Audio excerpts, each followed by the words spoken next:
Bonjour les amis, alors je vous présente, non, on va le laisser se présenter tout seul quand même. Merci Guy, merci. Alors je m'appelle Roland Milazzo, j'ai 71 ans et je me suis aperçu il y a maintenant 3 ans, en septembre 2018, en lisant ma Bible dans mon lit, j'ai eu 3 ou 4 larmes qui me sont coulées de mon œil droit. Bon, a priori, je ne me suis pas inquiété. Et puis, peut-être le lendemain ou 2 ou 3 jours après, en me lavant le visage, je me suis aperçu que cet œil, il était quand même plus sorti que celui-là, mon œil droit. Donc de là, j'ai commencé à voir un ophtalmologue qui m'a dit, effectivement, vous avez une exophthalmie. Et en général, cette maladie, qui est bien connue, vient principalement par un problème de glande thyroïde ou des problèmes au niveau nasal. Mais quand c'est de la glande thyroïde, ce sont les 2 yeux qui sortent de leur orbite. Et là, un œil, c'est plus rare. Donc de là, pendant ces 3 années, je n'ai pas arrêté de voir d'autres ophtalmologues, de passer des scanners, des IRM, des dizaines de prises de sang, pour vérifier donc au niveau de ma glande thyroïde, au niveau de mes sinus, et jusqu'à ce dernier mois, on va dire, je n'ai toujours pas de problème, bon, tant mieux, au niveau de la thyroïde, pas de problème au niveau des sinus, et mon problème reste entier, c'est-à-dire qu'on ne sait toujours pas pourquoi cette exophthalmie sur l'œil droit. Et alors l'exophthalmie, ce sont 3 muscles qui sont derrière l'œil, qui gonflent, et qui vous pousse l'œil.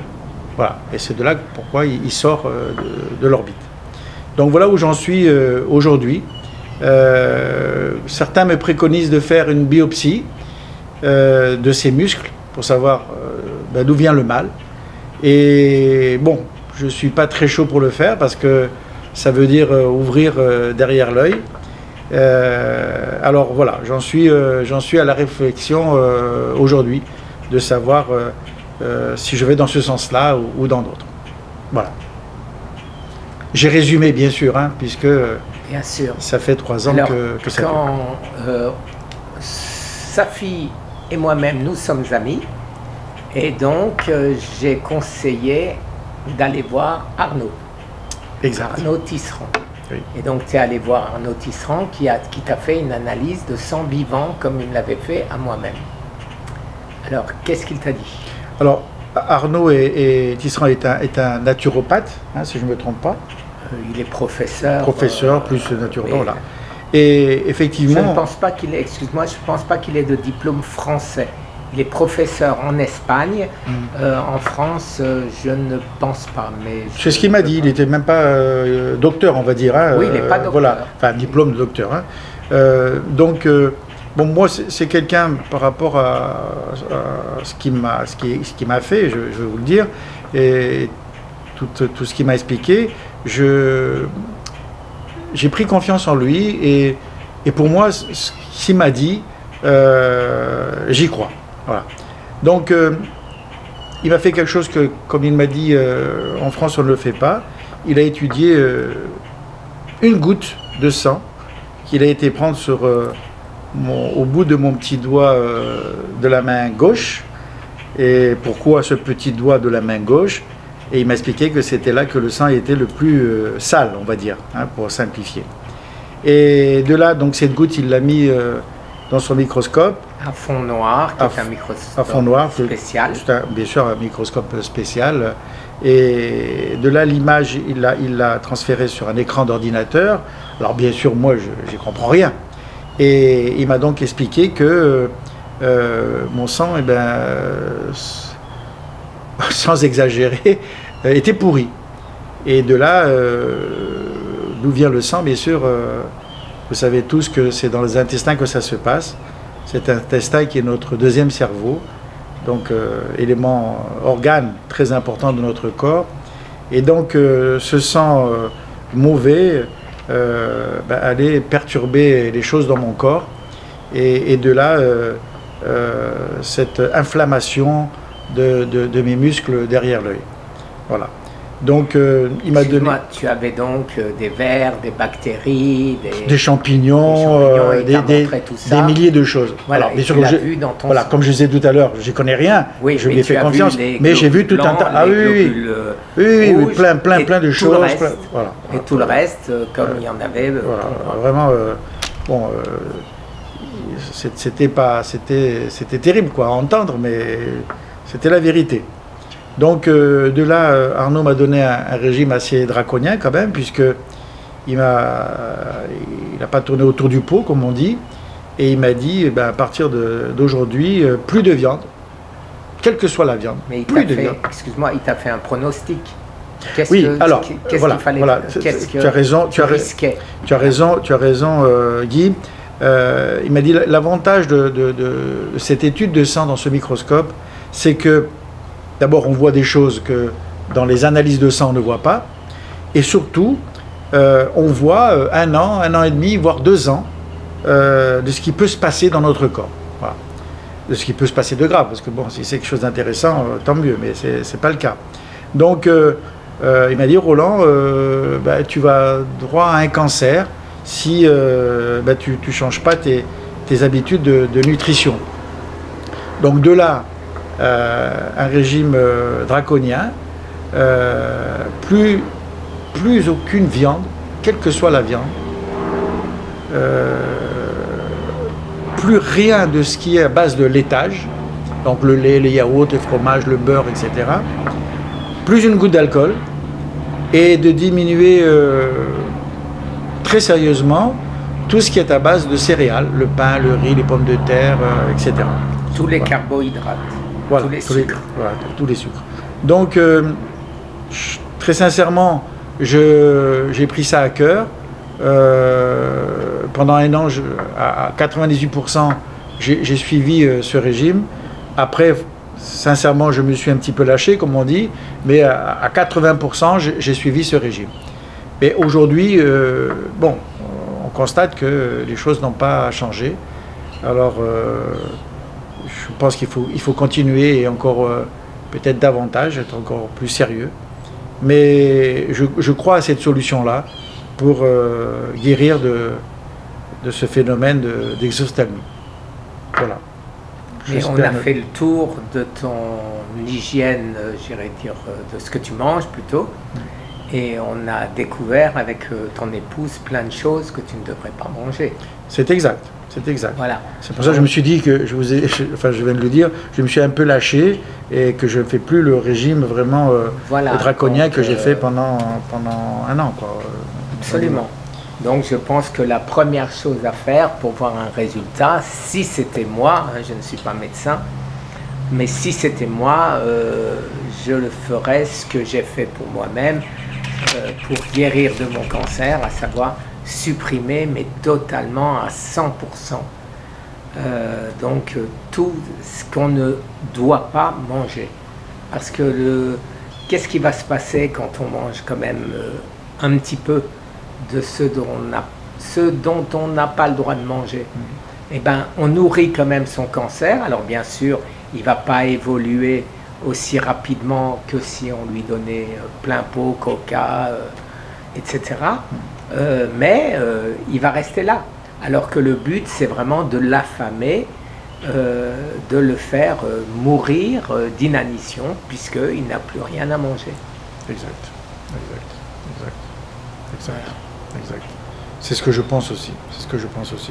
Bon, aujourd'hui, je ne sais pas où j'en suis, parce que bon, malheureusement, j'ai pas pu encore me faire réétudier le sang par Arnaud, parce que bon, il est en France et moi je suis aux États-Unis.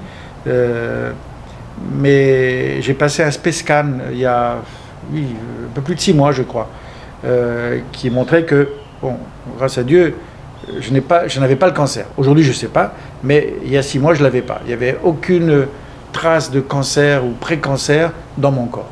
Un PET scan ici aux États-Unis? Non, en France. Donc un TEP scanner. Space Scan, ils appellent ça un Space Scan, oui, oui. On m'injectait du sucre et pendant radioactif. trois quarts d'heure, une heure, je suis dans le scanner. D'accord. Il regarde du doigt de pied jusqu'aux cheveux s'il y a une trace de cancer ou pré-cancer qui aurait pu être justement le déclencheur de cette inflammation.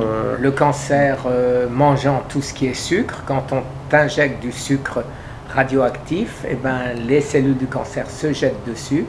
Et après, on les voit. Apparaissent parce qu'elles sont radioactives. Et donc, aujourd'hui, tu parlais de biopsie. Personnellement, je parle que pour moi. Oui, bien sûr, c'est à moi de prendre des décisions, c'est certain, voilà. Chacun... Mais entre une biopsie qui fait exploser habituellement, si tu as certaines cellules cancéreuses, eh ben, elles vont se retrouver partout, tout comme quand on fait une biopsie de la prostate. Pour te donner une idée, j'avais 57 qui étaient passés à 87 après la biopsie, parce que ça part de partout. Alors que toi, comme ça fait déjà 6 mois, tu pourrais très bien refaire un PET scan ici. Avant de prendre une décision. Pour ne pas avoir à faire... Parce que qu'est-ce qui va se passer? On te fait une biopsie, on voit qu'il y a quelque chose. Une biopsie, c'est un au pif. C'est-à-dire, on prend là, on prend là, on prend là, et ben si on a tapé juste à côté, on te dira, t'as rien. Bon, là, il n'y a peut-être pas trop de risque de ça, puisque bon, c'est bien ciblé, c'est les muscles. D'accord, mais ils ne font pas, je ne sais pas combien ça fait de taille, je sais pas. Là, je peux parler, moi, on m'a pris 18 endroits dans ma prostate, et il y a des gens qui se font des biopsies de la prostate, et ça ressort négatif parce qu'ils n'ont pas tapé là où il fallait. D'accord, j'ai compris. Donc, plutôt que se faire percer l'os, etc., quand tu fais une biopsie, c'est pour après faire un PET scan si c'est positif.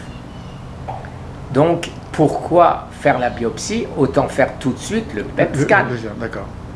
Moi, c'est mon opinion, je vois pas. Si ça peut éviter de faire la biopsie. Ça évite de faire la biopsie et le résultat, tu l'as.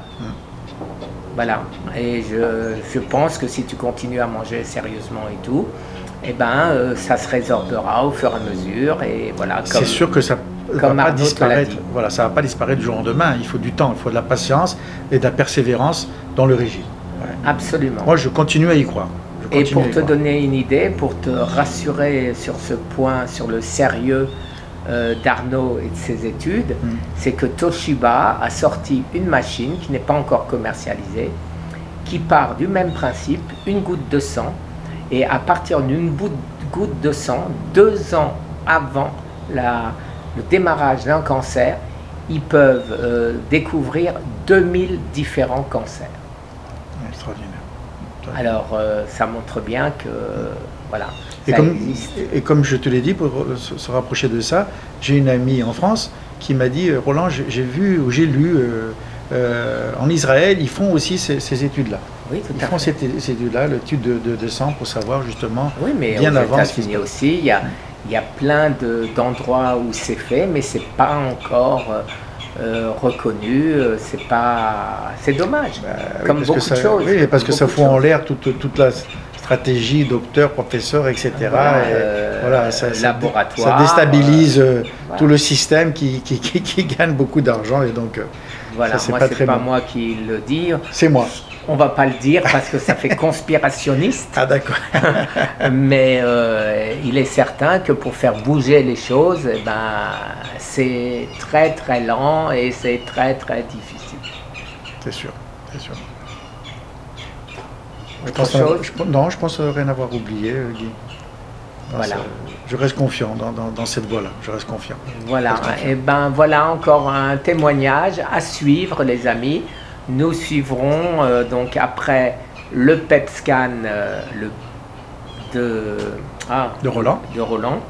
Nous suivrons donc les résultats, et je suis sûr que comme avec Ludovic, comme avec tous les autres qu'on a interviewés, eh ben, il y aura du mieux. Il n'y aura du mieux que si on suit la logique, la dureté, il faut bien dire, de ces régimes qui sont extrêmement contraignants.